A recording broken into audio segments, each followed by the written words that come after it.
وقال رسول اللہ صلی اللہ علیہ وسلم من قال لا الہ الا اللہ دخل الجنہ صدق اللہ العظیم رب اشرح لی صدری ویسر لی امری واحلل عقدۃ من لسانی یفقہوا قولی رب زدنی علما آمین یا رب العالمین۔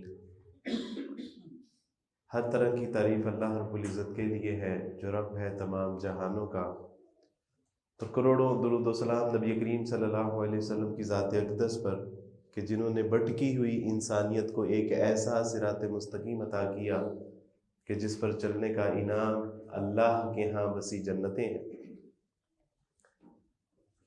معزز حاضرین کرام، وہ انتظامیہ کی لا علمی کی وجہ سے وہ جو اشتہار پہ فضیلت الشیخ مولانا لکھا گیا ہے وہ غلطی سے ہے۔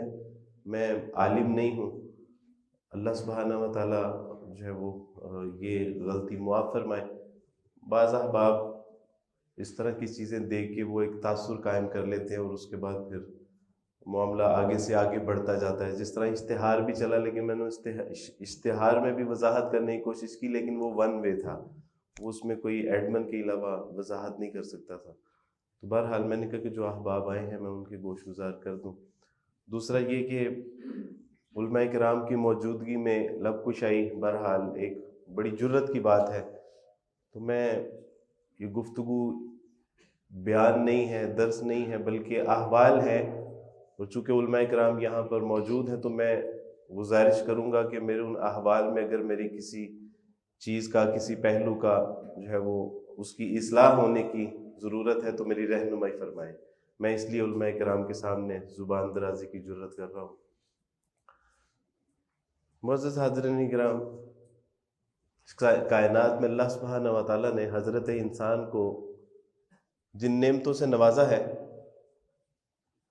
مشاہدہ اور تجربہ یہی ہے کہ اگر ان نعمتوں کا ہم شمار کرنا چاہیں تو ہماری زندگی کی سانسیں تو کم پڑ سکتی ہیں، لیکن اللہ کی نعمتوں کو شمار میں نہیں لایا جا سکتا، چاہے وہ آیات آفاقیہ ہوں یا آیات انفسہ ہوں۔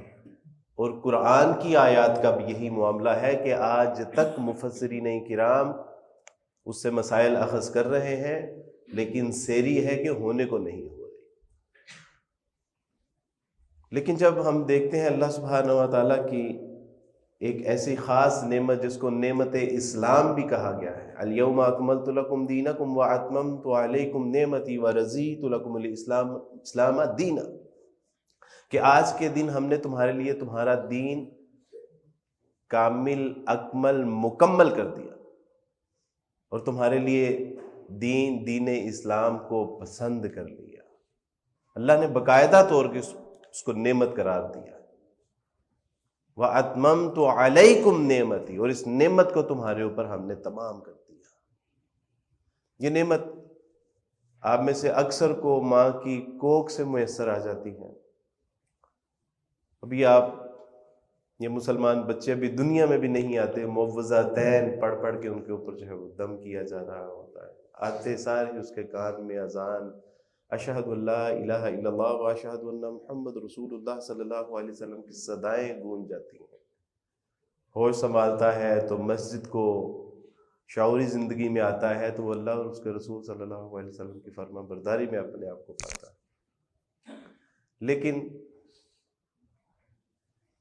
کچھ لوگ ایسے ہوتے ہیں کہ جن کو اس کے لیے اللہ سبحانہ و تعالیٰ تگ و دو کرنے کی توفیق عطا فرماتے ہیں۔ فَمَن يُرِدِ اللَّهُ أَن يَهْدِيَهُ يَشْرَحْ صَدْرَهُ لِلْإِسْلَامِ، اللہ جس کو اپنے دین کے لیے پسند کرتا ہے اس کا سینہ کشادہ کرتا ہے، اور وہ پھر اللہ سبحانہ و تعالیٰ کی توفیق سے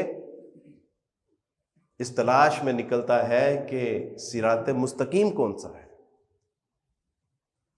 ہدایت کہاں پر ہے، اللہ سبحانہ و تعالیٰ کی ناراضگی اور اللہ کی منشا کہاں پر حاصل کی جا سکتی ہے، کس طرح اللہ کی ناراضگی سے بچا جا سکتا ہے۔ میرا معاملہ بھی ایسے کہ اللہ تعالیٰ نے 18 سال زندگی کے یوں ہی گزار دیے، کھیل کود کرتے، ہلڑ بازی کرتے، گلی محلوں میں جو ہے وہ پھرتے اور کام کاج۔ 18 سال ایسے لگتا ہے جس طرح بیکار کر دیے، اور میں بہت کچھ تو نہیں جانتا تھا، لیکن کچھ میں جانتا تھا جو اللہ تعالیٰ نے ہمیں نعمتیں عطا فرما رکھی تھیں. مثلا میں جانتا تھا کہ آسمان کا کیا مقصد ہے، سورج کا کیا مقصد ہے، چاند، ستارے، ہوا میں پرند چرند، بحر و بر، حجر شجر، ندی نالے، چشمے، ان کا کیا مقصد ہے. میرے سامنے پھل پھول درخت ہیں، میں جانتا تھا کہ ان کا کیا مقصد ہے. اگر میں نہیں جانتا تھا تو یہ نہیں جانتا تھا کہ what is purpose of my life, میری زندگی کا کیا مقصد ہے. تو جب اللہ نے یہ دل میں بات ڈالی کہ تیری زندگی کا کیا مقصد ہے، کیا یہی سونا پینا کھانا سونا جاگنا بیوی بچے اس کے بعد انتقال، دیٹس اٹ، کہانی ختم؟ یہ اس کے علاوہ اللہ نے کسی مقصد کے لیے پیدا کیا ہے. اور اللہ نے ہی دل میں یہ احساس پیدا فرمایا کہ پوچھو اپنے مذہبی رہنماؤں سے.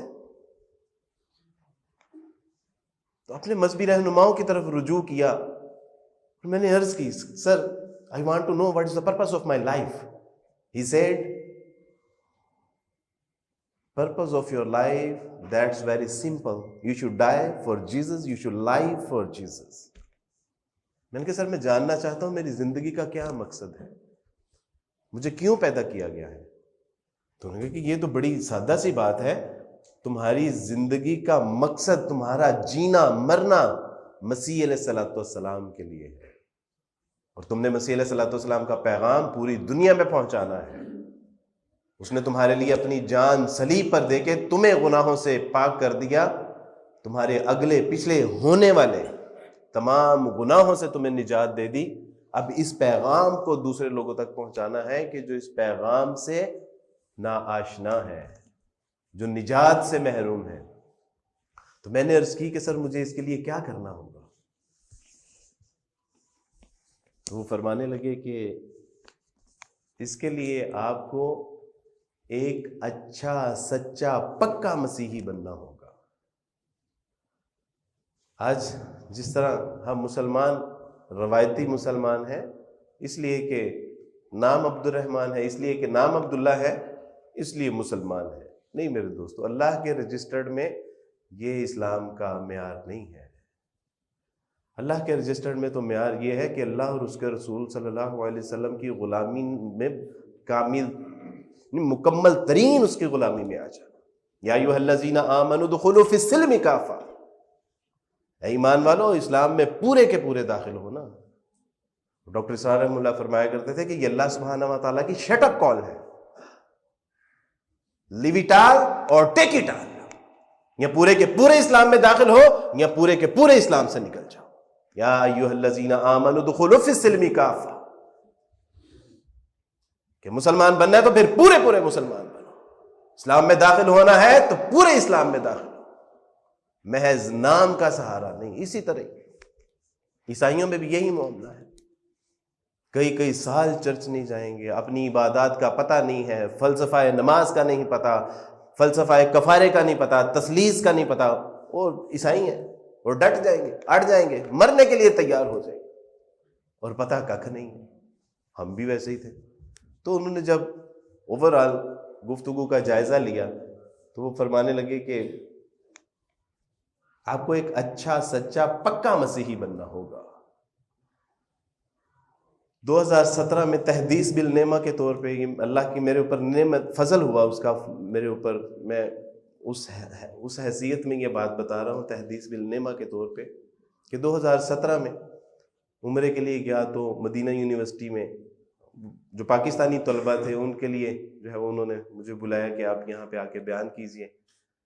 تو وہاں سے کچھ ساتھیوں نے کہا کہ جی اب آپ نے ایک مدینہ میں مسجد ہے وہاں جمعہ بھی پڑھانا ہے. تو میں جب مدینہ کی مسجد کے ممبر پہ جب چڑھا تو میری آنکھوں میں آنسو آ گئے. میں نے کہ گھر سے تو میں نکلا تھا ایک اچھا مسیحی بننے کے لیے، اللہ نے مجھے مدینہ کی مسجد کے ممبر پہ چڑھا دیا.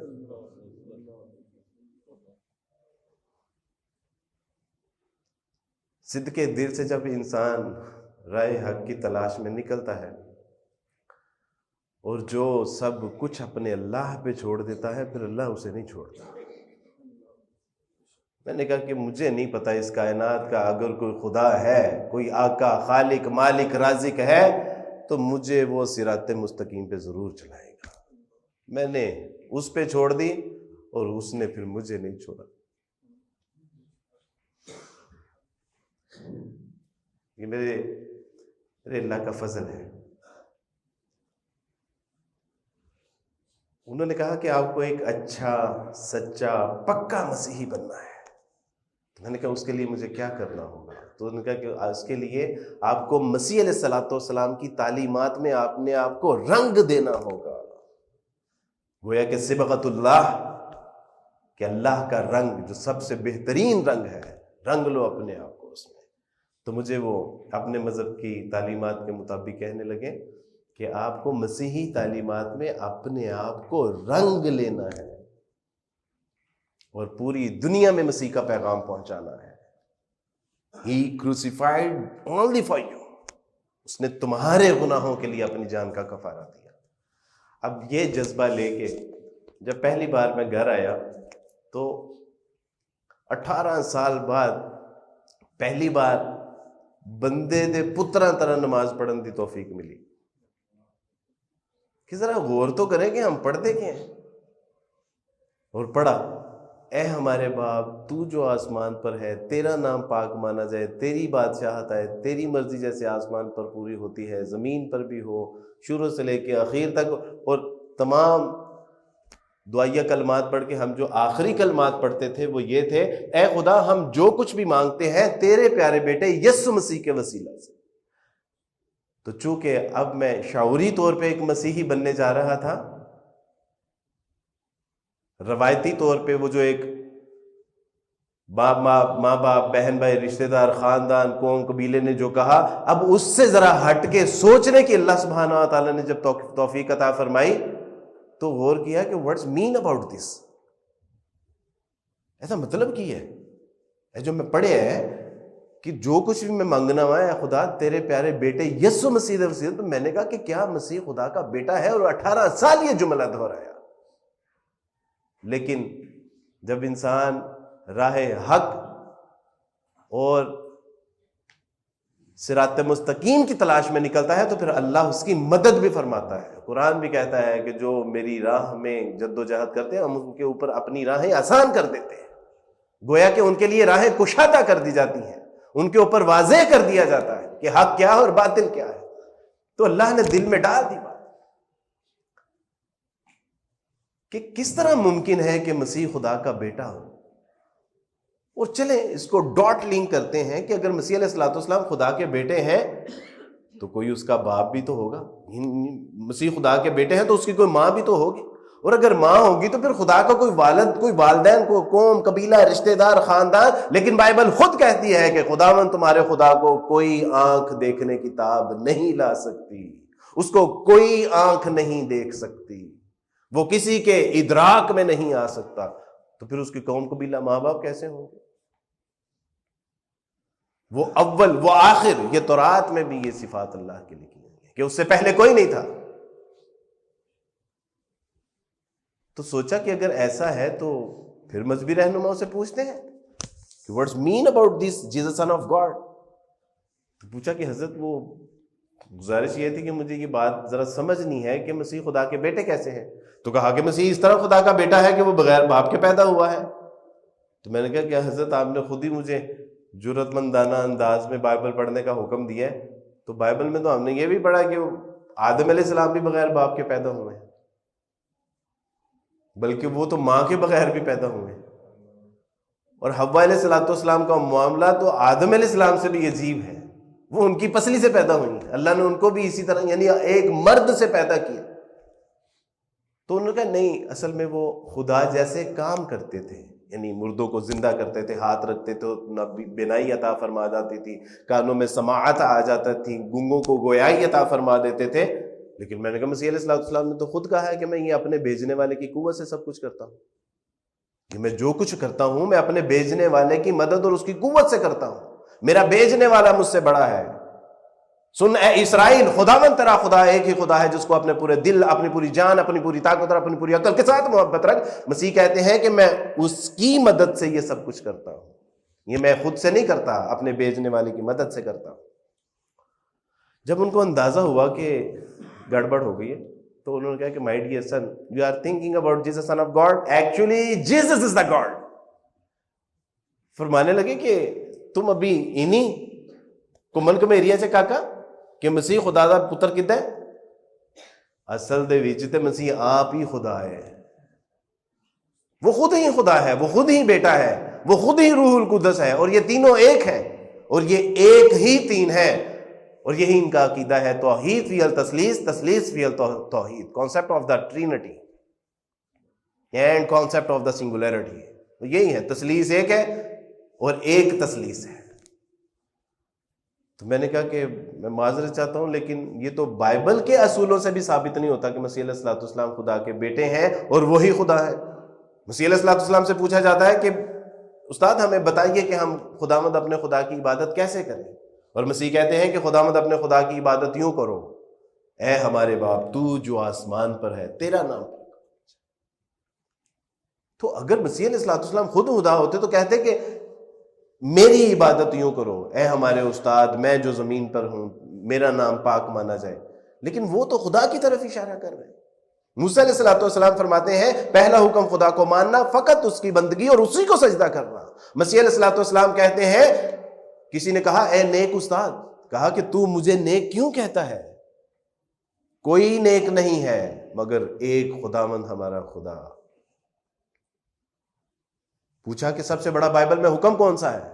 کہا کہ یہ کہ تو خداوند اپنے خدا پر ایمان رکھ کے وہ قادر مطلق ہے، وہ ایک ہے، واحد اور یکتا ہے، تنہا ہے۔ بالکل ایسے جیسے کوئی کلمہ پڑھ رہا ہے، دیر از نو گاڈ بٹ اللہ سبحانہ و تعالی، اشہد ان لا الہ الا اللہ، اس بات کی گواہی دینا۔ کہا کہ تو اس بات کی گواہی دے کہ اللہ کے سوا کوئی معبود برحق نہیں ہے، اور اپنے پڑوسی کے ساتھ اپنی مانند محبت رکھ۔ میں نے کہا آپ کہہ رہے ہیں کہ میں مسیح خدا ہے اور اس خیر قصہ مختصر یہ کہ اوور آل اللہ کی توفیق سے بائبل کی تعلیمات کا مطالعہ کیا اور خلاصہ یہ نکالا کہ یہ افراط و تفریط پر مشتمل مسیحی تعلیمات اس وقت مسیح علیہ الصلوۃ والسلام کی جو تعلیمات ہے اس کے ریفلیکشنز ملتے ہیں، اور جہاں پہ مسیح علیہ الصلوۃ والسلام کے ریفلیکشنز ملتے ہیں اقوال کے، افعال کے، اعمال کے، پتہ چلتا ہے کہ یہ کسی نبی کی بات ہے۔ خبردار کسی ایسی چیز کی عبادت نہ کرنا جو زمین یا زمین کے اوپر یا آسمانوں میں ہو خداوند اپنے خدا کے سوا۔ پتہ چلتا ہے کہ یہ کسی نبی کا قول ہے، اور یہی بائبل میں لکھا ہے اسی طرح کہ وہ مسیح جو خدا نے زمین سے دنیا سے ایسی محبت رکھی کہ اس کے لیے اپنا اکلوتا بیٹا قربان کر دیا، اور مسیح ہمارے گناہوں کے لیے موا اور لعنتی بنا اور تمام گناہوں کا مستحق ٹھہرا۔ پتہ چلتا ہے کہ یہ انسانی کلام ہے، یہ مسیح علیہ الصلوۃ والسلام کا کلام نہیں ہے۔ الحمدللہ جب پتہ چل گیا دو چار کی طرح کہ یہاں بہت گپلا ہے، یہ افراط و تفریط پر مشتمل ہے، انسانی کلام کی آمیزش ہو چکی ہے، اور پھر اللہ کا کلام اس پہ گواہ ہے، تو سوچا کہ اگر یہی عیسائیت ہے تو میں اس عیسائیت سے اعلان برات کرتا ہوں۔ میں مسیح علیہ الصلوۃ والسلام کو بیٹا نہیں مان سکتا، مجھے سمجھ نہیں آ رہی، اور بائبل پڑھنے کا حکم آپ لوگوں نے دیا مجھے۔ میں تو 18 سال سے ایک روایتی مسیحی تھا، میں تو چل رہا تھا، مجھے چلنے دیتے آپ لوگوں نے کہا کہ بائبل کو اچھا مسیحی بننا ہے تو بائبل کو پڑھو۔ Now I am going for making my self a good Christian. اب میں ایک اچھا، اور الحمدللہ آج بھی میں اپنی فیملی میں عذرائے تفنن یہ کہتا ہوں کہ میں تم لوگوں سے بہتر مسیحی ہوں۔ مسیح کی تعلیمات تو ہم مانتے ہیں نا، اسلام جو احکامات ہیں وہی احکامات مسیح، تو میں کہتا ہوں تم لوگوں سے زیادہ اچھا مسیحی ہوں میں۔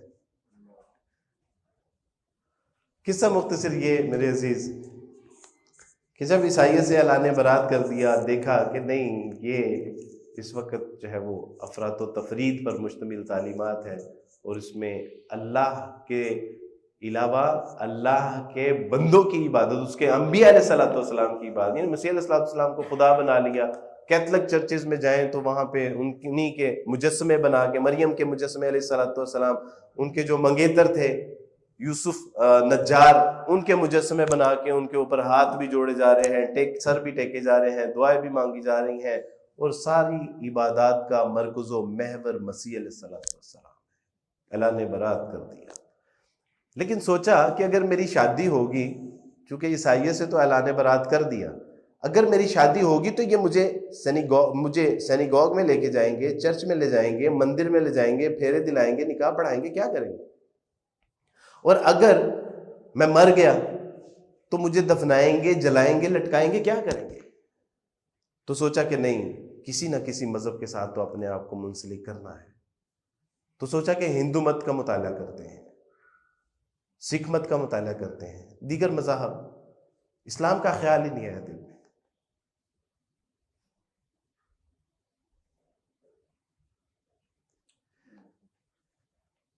کیونکہ ہم نے جو اسلام دیکھا تھا اس معاشرے میں، تو دوستو بڑا عجیب اسلام تھا.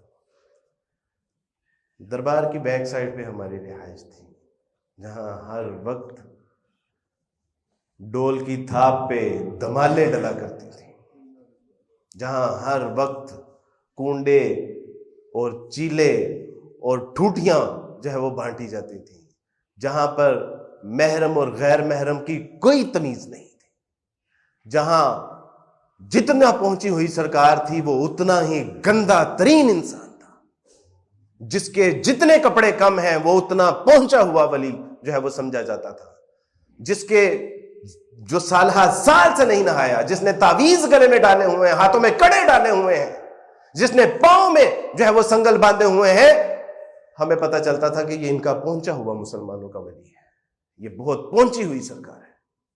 کیوں؟ اسلام کی دعوت و تبلیغ ہم نے ویسے کرنی چھوڑ دی، اور جو ڈول ڈمکے والا اسلام ہے، جو آپ کو رکشوں کے پیچھے جو ہے وہ نمائش نظر آتی ہے، اور جو آپ کو جو ہے وہ لنگر کا وسیع انتظام ہے، اور وہاں پر جو ہے وہ پورا پروٹوکول آپ کو، ہم نے تو وہ اسلام دیکھا تھا. ہم تو سمجھتے تھے کہ مسلمانوں میں جو جتنا زیادہ جو ہے وہ ننگا ہوگا، گندا ہوگا، وہ پہنچی ہوئی سرکار ہے، اور ایسے مذہب کو کیا کرنا ہے. لیکن ہمیں نہیں پتا تھا کہ میرے رسول اللہ صلی اللہ علیہ وسلم کے اسوے کو تو پامال کر کے رکھا، اور جنہوں نے اس اسوے کو اپنا کے آگے پہنچانا تھا، وہ بھی تو ٹانگیں پھیلا کے سو رہے ہیں. ڈاکٹر اسرار رحمہ اللہ فرمایا کرتے تھے کہ اللہ کا دین، اس کے رسول کی ناموس اور اس کے دین کا وقار اور اس کے قرآن کی بے حرمتی ہو رہی ہو، اس کا دین مغلوب ہو، اور مسلمان جو ہے وہ ٹانگیں پھیلا کے سو رہا ہو، تو سمجھ لو کہ دل سے ایمان کا جنازہ نکل چکا ہے. ہم سمجھتے ہیں کہ اللہ سبحانہ و تعالیٰ اگر ہمارے اوپر پتھروں کا عذاب نازل نہیں کر رہے تو آل از ویل، سب ٹھیک ہے. نہیں، اللہ رسی دراز کر رہے ہیں. یہ میری اور آپ کی ذمہ داری تھی کہ ہم نے ان لوگوں تک پیغام پہنچانا تھا. عیسائیوں کا کہنا ہے کہ 90 لاکھ ہیں، وی آر 90 لاکھ ان دس پاکستان. کتنے لوگوں تک ہم نے پیغام پہنچایا؟ اور وہ یہی سمجھتے ہیں کہ یہ ڈول ڈمکا، یہ ڈول کی تھاپ پہ جو تھرکتے جسم ہے، یہ شاید ان کی عبادت ہے. وہ سمجھتے ہیں کہ قبر، جہاں یہ قبر دیکھتے ہیں وہاں پر سر ٹیک دیتے ہیں، شاید یہ ان کی عبادت گاہیں ہیں. جہاں پر یہ ڈیری دیکھتے ہیں، جھنڈا دیکھتے ہیں، وہیں پر یہ ہاتھ پھیلا کے بیٹھ جاتے ہیں، شاید یہ ان کی منتیں مرادیں پوری کرنے کی جگہ ہیں. تو وہ کہتے ہیں کہ ایسے دین کو ہم تو پھر 3 کو مانتے ہیں، یہ تو 3000 بھی ان کے لیے تھوڑے ہیں. تو میں نے سوچا کہ چلے ہندو مت کا یا سکھ مت کا مطالعہ کرتے ہیں، ہو سکتا ہے کچھ صراط مستقیم کے امکانات مل جائیں. اسلام کا خیال نہیں آیا. لیکن اسلام ہمیں ان عیسائیوں نے پڑھایا تھا. کیوں پڑھایا تھا؟ عیسائیوں نے کیوں پڑھایا تھا؟ اس لیے کہ ہم تو اپنے مکان، دکان، کاروبار اور خاندان میں مصروف ہیں، اس لیے عیسائی ہمیں دین پڑھا رہے ہیں، اور ہم لوگوں کو وہ بھی اسلامیات پڑھاتے تھے جو بعد میں میوزک کی کلاس لیتے تھے. گویا کہ وہ میوزک بھی سکھا رہے ہیں، وہ اسلام بھی سکھا رہے ہیں. کیوں؟ کیونکہ امت مسلمہ غفلت کا شکار ہے، الا ماشاء اللہ۔ ہم نے سمجھا کہ میرا نام عبد الرحمن ہے، میرا نام عبداللہ ہے، اور میں 5 وقت کی نماز پڑھتا ہوں، ملا کو جو ہے ہند میں سجدے کی اجازت، نادان یہ سمجھتا ہے کہ اسلام ہے آزاد۔ اور جن فقیروں نے دین کی دعوت و تبلیغ کی ذمہ داری لی، مساجد کو آباد کیا، مدارس کو آباد کیا، دینی مراکز کو آباد کیا، ان کے ساتھ ہمارا سلوک کیا ہے؟ ان علماء کرام کو ہم 10 سے 15 ہزار روپے دیتے ہیں۔ کبھی ہم نے سوچا کہ ہمارے دودھ کا بل کتنا ہے؟ کبھی ہم نے دیکھا کہ ہمارا موبائل کا بل کتنا ہے؟ کبھی ہم نے دیکھا کہ ہمارے بچوں کی فیسیں کتنی ہیں؟ اور انہوں نے جن کو ہم نے پھر 10 12 15 ہزار پہ رکھا، انہوں نے تو پھر جتنے وسائل تھے اسی میں رہ کے کام کرنا تھا۔ انہوں نے تو ہمارے بچوں کو دین بھی سکھا دیا، اذانیں بھی دے دی، کلمے بھی سکھا دے، نمازیں بھی سکھا دی، قرآن بھی پڑھا دیا، اور اب یہ توقع ان سے کرتے ہیں کہ وہ پوری دنیا میں دین بھی پھیلائے؟ نہیں میرے دوستو بھائی، ایسے نہیں چلے گا۔ تو خیال آیا کہ اسلام تو ان عیسائیوں نے ہمیں پڑھایا تھا، ان عیسائیوں نے ہمیں اسلام حضرت کیسے پڑھایا؟ ان عیسائیوں نے ہمیں کہا کہ دیر واز 5 member team، وہاں 5 لوگوں کا ایک گروہ تھا، محمد صلی اللہ علیہ وسلم، ابو بکر صدیق، ورقہ بن نوفل، خدیجہ رضی اللہ تعالیٰ عنہ اور علی رضی اللہ تعالیٰ عنہ۔ محمد صلی اللہ علیہ وسلم غار ہیرا میں جاتے، غور و فکر کرتے اور کچھ چیزیں بنا کے لے آتے۔ ورقہ بن نوفل ان کو تورات، زبور اور انجیل سے چیزیں نکال کے دیتے۔ ابو بکر صدیق رضی اللہ تعالیٰ عنہ وہ تاجر تھے اور علاقائی کہانیاں لا کے ان کو دیتے، اور یہ بیٹھ کے انہوں نے اس کو جمع و تدوین کیا اور کہا کہ دس از دا ڈیوائن گائیڈنس، یہ الہی تعلیمات کا نزول محمد صلی اللہ علیہ وسلم پہ۔ انہوں نے جب مال کو اور جائیدادوں کو اور علاقوں کو اور ملکوں کو لوٹنے کا پلان کیا، تو انہوں نے کہا کہ جی اسلام پہ جہاد فرض ہے، اور انہوں نے جہاد کرنا شروع کیا، ان کی املاک کے پر قابض ہو گئے، اور جو مال لوٹ گسوٹ تھی اس کو انہوں نے جمع کیا اور آپس میں تقسیم کر دیا کہ جی یہ اللہ کی طرف سے مال غنیمت ہے۔ یہ عیسائی پڑھا رہے ہیں، اور عیسائیوں سے کیا توقع کر سکتے؟ عیسائی تو ایسے ہی پڑھائے گا۔ کہا کہ ان ظالموں نے تو ہمیں اپنا مذہب صحیح سے نہیں پڑھایا، اگر ان ظالموں نے اپنا مذہب ہمیں صحیح سے نہیں پڑھایا تو یہ اسلام کو کیوں کر ہمیں صحیح پڑھائیں گے؟ تو دل میں اللہ نے ڈال دی یہ بات، میرے اللہ نے ڈال دی۔ سچی بات ہے کہ اس عاجز کی کوئی کاوش کوشش نہیں ہے، اس کی کوئی حیثیت، کوئی اوقات نہیں ہے، میرے اللہ نے دل میں بات ڈال دی کہ ٹھیک ہے 22 کروڑ مسلمان اگر سو رہے ہیں، there is no problem، ان اللہ علی کل شیء قدیر، اللہ ہر چیز پہ بھی قادر ہے۔ وہ تو چونٹیوں کی چال سے، وہ تو پتھر میں ایک کیڑے کے منہ میں پتے سے بھی لوگوں کو اللہ سبحانہ و تعالیٰ کا علم و عرفان عطا کر سکتا ہے۔ وہ تو ریڈیو کے ذریعے جو گوروں کی ایجاد ہے، وہ تو اس کے ذریعے سے بھی لوگوں کو اسلام پہنچا سکتا ہے۔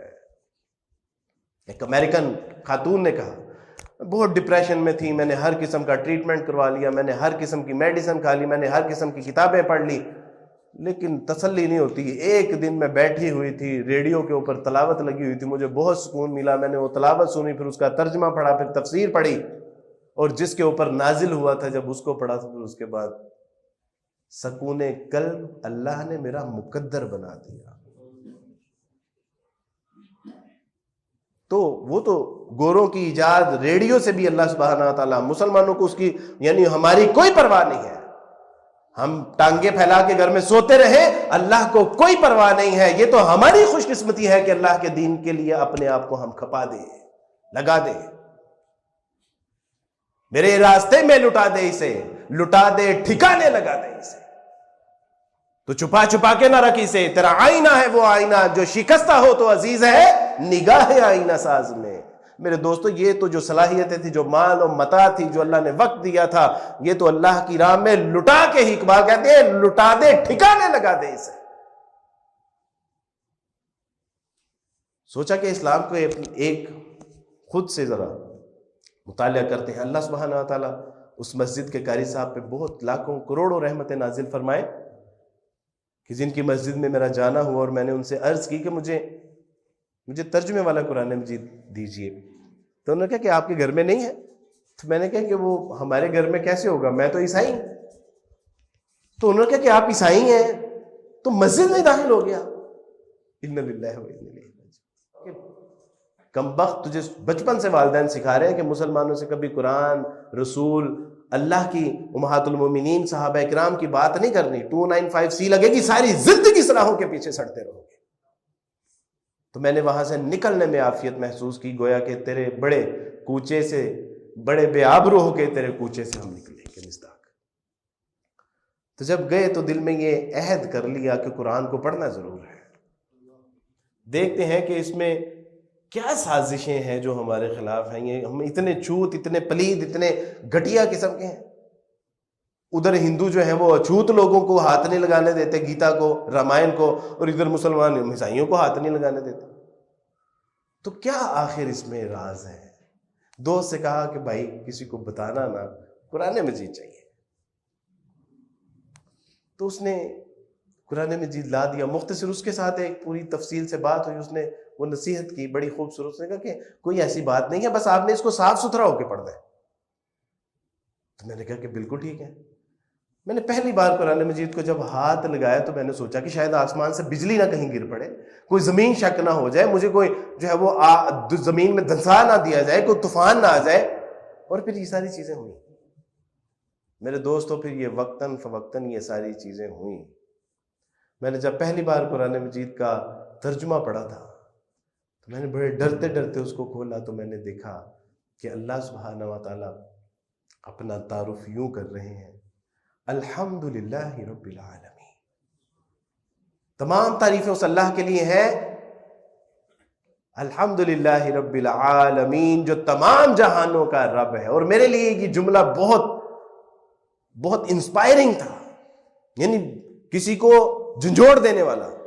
رب العالمین، کیونکہ ہم نے تو ساری زندگی بائبل میں پڑھا تھا خداوند تمہارا خدا اسرائیل کا خدا ہے، خداوند تمہارا خدا ابراہیم کا خدا ہے، خداوند تمہارا خدا یعقوب کا خدا ہے، خداوند تمہارا خدا رب الافواج کا خدا.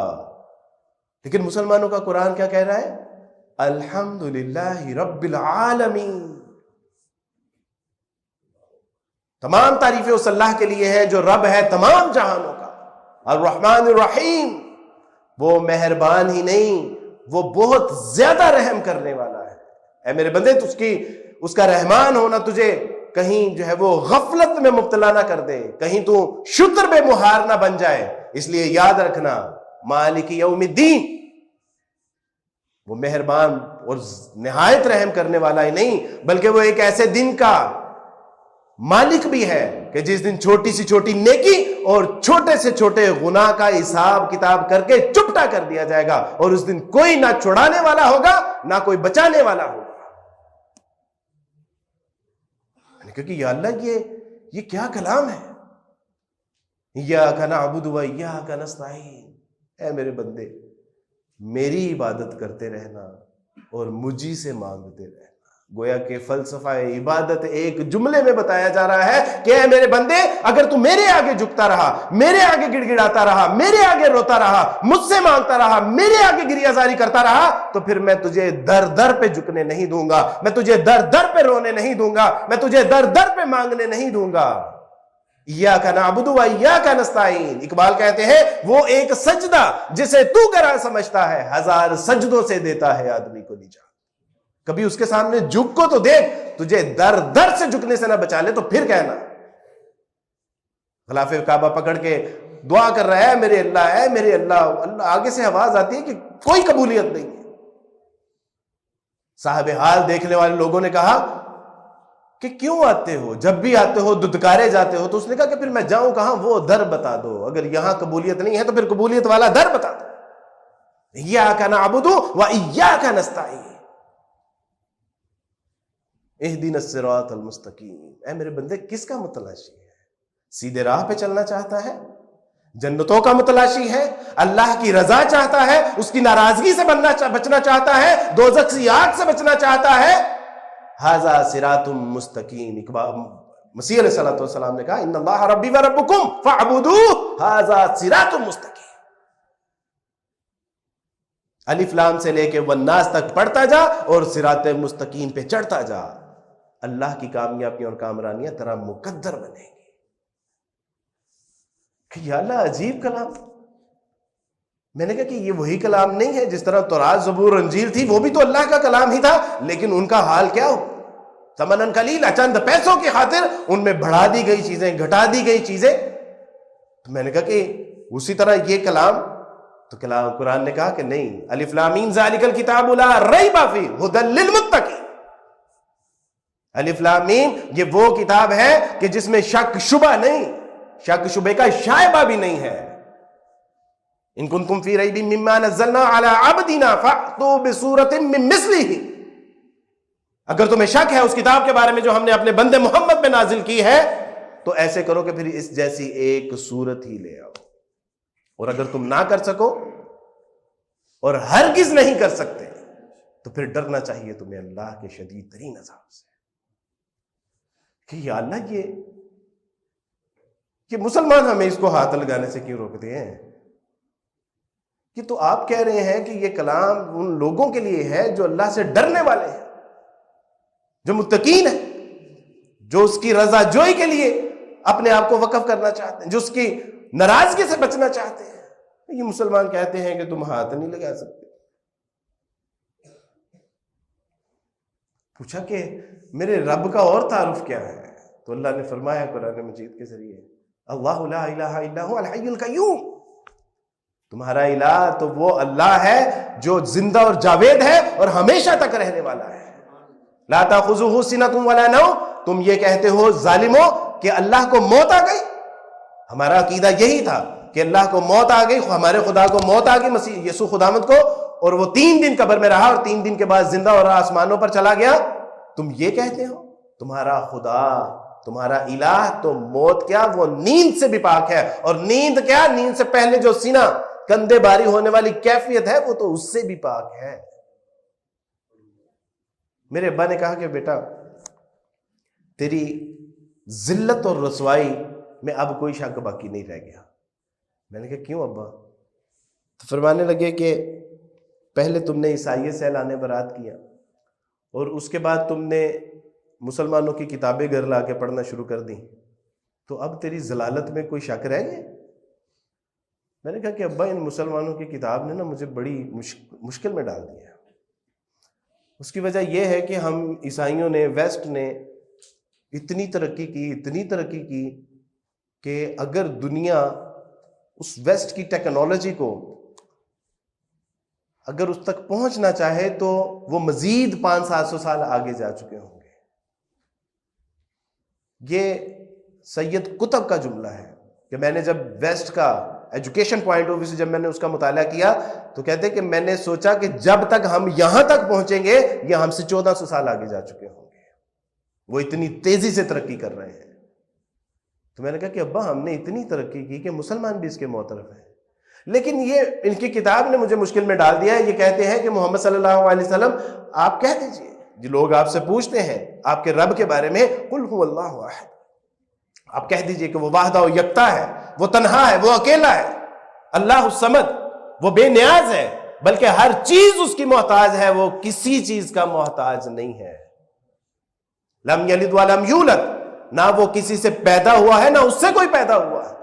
وَلَمْ يَكُنْ لَهُ كُفُوًا أَحَدٌ، اور اس جیسا کوئی نہیں ہے۔ میں نے کہا ابا یہ ان کے خدا کا ایک معیار ہی نہیں، چیلنج ہے کہ اگر تم کسی کو خدا مانتے ہو تو 5 نہیں، کسی کے اندر ایک ہی صفت پیدا کر دو۔ میں نے کہا ابا کیا ہم مسیح علیہ السلام کے اندر یہ صفات نہیں پیدا کر؟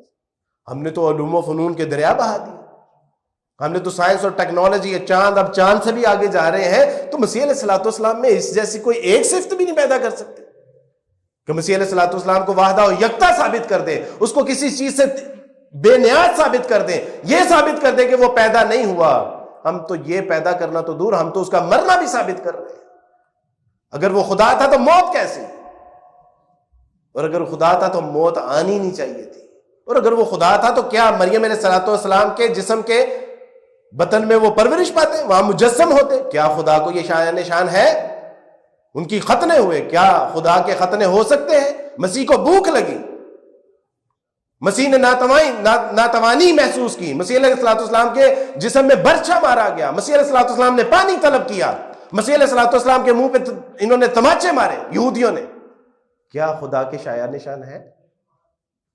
تو میں نے کہا کہ ابا اگر نہیں تو پھر مجھے جانے دیجیے، پھر مجھے میرا اللہ مل گیا ہے، مجھے وہ رب مل گیا جس نے مجھے اس کائنات میں بھیجا تھا، اور کس مقصد کے لیے بھیجا تھا، وَمَا خَلَقْتُ الْجِنَّ وَالْإِنسَ إِلَّا لِيَعْبُدُونَ۔ ابا پتہ چل گیا کہ مجھے اللہ نے کیوں پیدا کیا تھا، اور اللہ سبحانہ و تعالیٰ کی توفیق سے یہ آج کا قصہ نہیں ہے، یہ 1443 سال سے زبانیں گنگ پڑی ہیں، حوصلے پست ہیں، کسی کی جرت ہمت نہیں ہے کہ قرآن کے اس وہ چیلنج کا جواب دے سکے۔ اور اللہ کا شکر ہے، اللہ سبحانہ و تعالیٰ نے اس قرآن کی حفاظت فرمائی، اس قرآن کو ہمارے لیے اعزاز بنایا، اعجاز بنایا۔ وہ زمانے میں معزز تھا مسلمان ہو کر، اور ہم خوار ہوئے تارک قرآن، اور ہمیں کہا جا رہا ہے یہ جو زمانوں کے لیے ہدایت تھی اللہ سبحانہ و تعالیٰ کی طرف سے، ہم نے کہا کہ آپ اس کو ہاتھ نہیں لگا سکتے۔ اقبال نے کہا کہ اگر مجھے زبان کھولنے کی اجازت دو تو وہ یہ ہے کہ یہ کتاب نہیں ہے، فاش گویم آنچ در دل مزمرست، این کتابیں نیست چیزیں دیگرست۔ اگر مجھے اجازت دو اپنی زبان کھولنے کی تو وہ یہ ہے کہ یہ کتاب نہیں ہے، دس از اینی ادر تھنگ، یہ کوئی اور ہی چیز ہے، مثل حق میں ہاں وہاں پیداست نہیں، یہ تو ذاتی باری تعالیٰ کی تجلی کی مانند ہے، کیونکہ اللہ اپنی تجلی پہاڑ پر ڈالتے ہیں تو وہ ریزہ ریزہ ہو جاتی ہے، دبتی ہے، پھٹتی ہے، ریزہ ریزہ ہو جاتی ہے۔ اور قرآن کے بارے میں اللہ سبحانہ وتعالیٰ فرماتے ہیں لو انزلنا هذا القرآن على جبل لرأيته خاشعا متصدعا من خشیۃ اللہ، کہ اگر اس قرآن کو ہم کسی پہاڑ پہ نازل کرتے تو دبتا پھٹتا ریزہ ریزہ ہو جاتا۔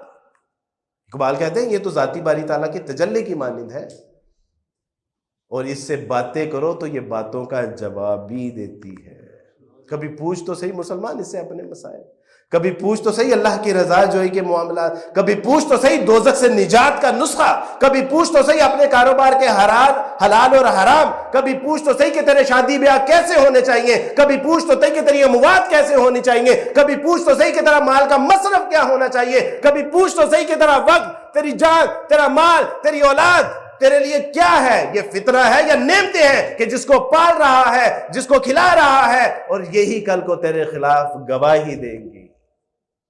پھر عبد القادر جیلانی رحمہ اللہ فرماتے ہیں مکان بنا تو رہا ہے، اس میں رہیں گے کوئی اور حساب تو دے گا۔ کبھی پوچھ تو صحیح کہ اللہ سبحانہ و تعالیٰ سے مجھے کتنا دنیا میں رہنا ہے، یہاں کی انویسٹمنٹ کتنی ہونی چاہیے، یا اس کے علاوہ مجھے کبھی پوچھے تو صحیح۔ اور یہ اقبال کہتے ہیں کہ پوچھ اس سے، یہ تجھے اس باتوں کا جواب بھی دے گا۔ مثل حق بن ہاں وہاں پیداست نہیں، زندہ ہو پائندہ ہو گویاست نہیں، چون بجا در رفت جہاں دیگر شوید، جہاں چو دیگر شد جہاں دیگر شوید۔ اس قرآن کا ایک کمال یہ بھی ہے کہ جب انسان کے اندر داخل ہوتی ہے تو اندر کی دنیا تبدیل کر دیتی ہے، اور جب اندر کی دنیا تبدیل کر دیتی ہے تو پھر باہر کی دنیا بھی تبدیل کر دیتی ہے۔ وہ بجلی کا کڑکا تھا یا صوت ہادی، عرب کی زمین جس نے ساری ہلا دی، اتر کر ہیرا سے سوئے قوم آیا اور ایک نسخہ کیمیا ساتھ لایا۔ آج اس نسخہ کیمیا کے ساتھ ہم نے جو زیادتی کی ہے اس کی ذلت اور رسوائی کا آج یہ عالم ہے کہ 57 کنٹریز، مسلم کنٹریز، اور آج ہم جاگ کی طرح سمندر کے پانی کے اوپر جاگ کی طرح ہماری حالت ہے۔ ہماری خواتین کے پستان کاٹ کے ان کے ڈھیر بنائے جاتے ہیں، ہمارے بچوں کو کاٹا جاتا ہے، ہمارے بوڑھوں کو روندا جاتا ہے، ہمارے جوانوں کو وہ شہید کیا جاتا ہے، اور آج ہم اس بات کا تذکرہ کرنا بھی اپنے لیے ہم وہ خوف کا باعث محسوس کر رہے ہیں۔ کیوں؟ کہ اس کتاب اللہ کو چھوڑ دیا۔ رسول اللہ صلی اللہ علیہ وسلم فرمایا کہ دیکھو اس قرآن کو اپنے سینوں کی ڈال بنانا، اپنے گردن کا سر کا تکیہ نہ بنانا، اور ہم نے اس کو سر کا تکیہ بنایا۔ اللہ نے ہمیں ذلت اور رسوائی کا نشان بنا کے رکھ دیا۔ کیوں؟ کہ اس کتاب اللہ کو ہم نے پڑھنا تھا، سمجھنا تھا، اس پہ ایمان تو ہے کہ یہ اللہ کی کتاب ہے، لیکن پڑھنا تھا نہیں پڑھا، سمجھنا تھا نہیں سمجھا، عمل کرنا تھا نہیں کیا، آگے پہنچانا تھا نہیں کیا۔ اللہ سبحانہ و تعالیٰ نے بھی وہ 10 نمبر والی ہمیں عزت دی دنیا میں۔ تو میرے دوستو بھائی بزرگوں، مختصر یہ کہ اللہ سبحانہ و تعالیٰ کا قرآن پڑھا، رسول اللہ صلی اللہ علیہ وسلم کی سیرت کا مطالعہ کیا، اور اس کے بعد روزے روشن کی طرح بات واضح ہو گئی کہ اس کائنات میں اگر اللہ کے رسول صلی اللہ علیہ وسلم کو نبی نہیں تسلیم کیا جا رہا تو پھر اس کا مطلب ہے کہ اس کائنات نے کبھی کسی رسول کو دیکھا ہی نہیں، یعنی کہ رسول اللہ صلی اللہ علیہ وسلم جن کی ابراہیم بھی بشارت دے رہے ہیں، یعقوب علیہ السلام بھی بشارت دے رہے ہیں، یوسف، موسیٰ، عیسیٰ سارے بشارت دے رہے ہیں، اور اگر پھر بھی ہمیں سمجھ نہیں آ رہی کہ محمد ہمارے نبی آخری خاتم النبیین ہیں، مسیح علیہ الصلوۃ والسلام نے فرمایا کہ میں خدا سے دعا کروں گا تمہارے مددگار کے لیے کہ جو ابد تک تمہارے ساتھ رہے گا۔ اس سے پتہ چلتا ہے کہ رسول اللہ صلی اللہ علیہ وسلم کے بعد کوئی نبی نہیں ہے۔ مسیح علیہ الصلوۃ والسلام نے فرمایا کہ وہ جس کے آنے کا میں تمہیں بتا رہا ہوں وہ کونے کا پتھر ہے، گویا کہ ایک محل تیار ہو چکا ہے، صرف ایک اینٹ باقی ہے۔ مسیح علیہ الصلوۃ والسلام نے فرمایا، بائبل میں موجود ہے کہ وہ کونے کا پتھر کہلائے گا، the final stone۔ اب پوری اور یہ حدیث بھی ہے۔ تو میرے دوستو، بھائی بزرگوں، رسول اللہ صلی اللہ علیہ وسلم کی سیرت پڑھی، قرآن پڑھا، اور اس کے بعد اللہ سبحانہ و تعالیٰ نے شرح صدر عطا فرما دیا کہ اس کائنات میں آسان ترین فلسفہ توحید ہے جو اسلام پیش کرتا ہے۔ اللہ کو سمجھنا ہے تو دو چار کی طرح جو عقیدہ اسلام دیتا ہے، اس کائنات کا سب سے بہترین عقیدہ ہے۔ یہ کتاب نہ صرف دنیا میں کامیابی اور کامرانی بلکہ آخرت کے لیے بھی کامرانی کی final Testament, last and final Testament, the complete constitution for the humanity۔ اور محمد صلی اللہ علیہ وسلم میری آل اولاد قربان رسول اللہ پہ کہ جنہوں نے باتھ روم سے لے کے ریاست کے مسائل تک ہمیں بتا دیا اور عمل کر کے دکھا دیا۔ تو اللہ سبحانہ و تعالیٰ کی توفیق سے جمعے کا دن تھا، then I was in Dubai، اس وقت میں دبئی میں ہوتا تھا، اور اللہ کی توفیق سے جمعے کے دن جو ہے وہ کلمہ پڑھا، اشہد ان لا الہ الا اللہ واشہد ان محمد رسول اللہ، اور اسلام میں داخل ہو گیا۔ اللہ سبحانہ و تعالیٰ سے دعا ہے کہ اللہ سبحانہ و تعالیٰ اس کلمے پہ زندہ رکھیں، اس کلمے پہ موت عطا فرمائے۔ ایک پیغام، چند دن پہلے ایک بچی نے اسلام قبول کیا، 25 سال کی نوجوان بچی، پڑھی لکھی۔ جب میں نے اس کی ڈگریز دیکھی تو میں نے کہا کہ عبد الوارث تو نے کیا پڑھا ہے؟ یہ پڑھی لکھی ہے، اور مجھے اس پہ فخر ہوا کہ الحمدللہ پڑھے لکھے لوگ بھی اللہ کے دین میں، الحمدللہ۔ تو میں نے جب اس کو دیکھا تو میں نے بات چیت کے دوران میں نے اسے کہا کہ میرے بچے کوئی ہم مسلمانوں کو نصیحت کرنا چاہیں گے؟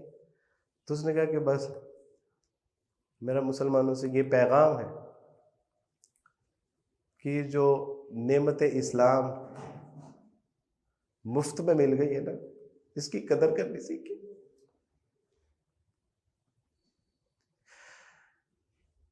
کہنے لگی کہ میں نے جب اسلام قبول کیا تھا میں کتنے عرصے سے چھپ چھپ کے نمازیں پڑھ رہی ہوں، میں دعا کرتی تھی کہ اللہ گھر میں کوئی نہ ہو جب اذان ہو تاکہ میں فوراً نماز پڑھ لوں، اللہ کو یہ دائیں بائیں ہو جائے تاکہ اذان کی آواز کانوں میں پڑتے ہی میں اپنا سر ڈھانپ لوں، کیونکہ ہمارے ہاں سر ڈھانپنے کو بھی بڑا عجیب سمجھا جاتا ہے۔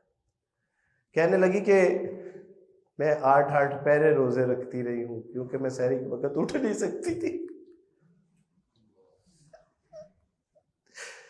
کہتی کہ میں بعض اوقات پانی پی لیتی کہ کھانا تو رات کو 8 بجے لگنا ہے، لیکن کوئی بات نہیں، روزہ تو افطار کر لو۔ تو کہا کہ کس طرح میں نے اپنے ماں باپ، بہن بھائی، رشتہ داروں کو چھوڑنے کا فیصلہ کیا ہوگا، میں نے اپنے وہ پرانے گلی محلے، سکھیاں، سہیلیاں، اپنے خاندان چھوڑ کے نہیں آئی، ان کو دشمن بنا کے آئی، کیونکہ اب وہ اسے ملیں گے نہیں، اب وہ اس کو جہاں دیکھیں گے اس کی گردن ماریں گے۔